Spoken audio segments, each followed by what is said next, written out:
నిజం న్యూస్ కి స్వాగతం.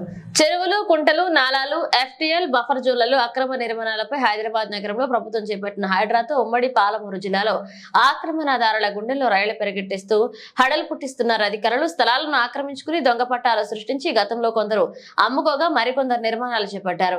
మహబూబ్ నగర్ పట్టణంలోని క్రిస్టియన్ పల్లెల్లో గల 523 సర్వే నంబర్లో అక్రమంగా నిర్మించిన ఇండ్లని కూలగొట్టడం మొదలుపెట్టారు. వీటిపై ఫిర్యాదులు అందడంతో ఈ రోజు తెల్లవారుజాము నుంచి పోలీసుల సమక్షంలో రెవెన్యూ అధికారులు ఇండ్లను కూల్చివేశారు.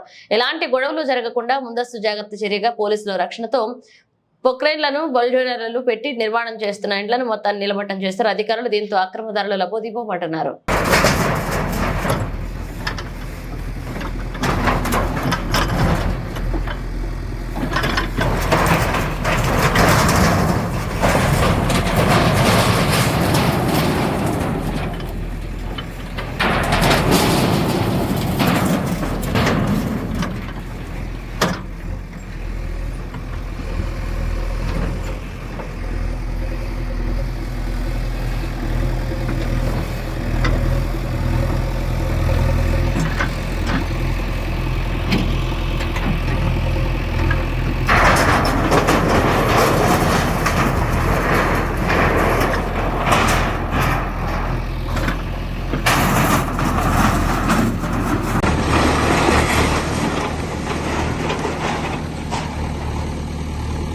ఏ బాబు, నువ్వు అతను ముందర ఇళ్ళలో చూడు.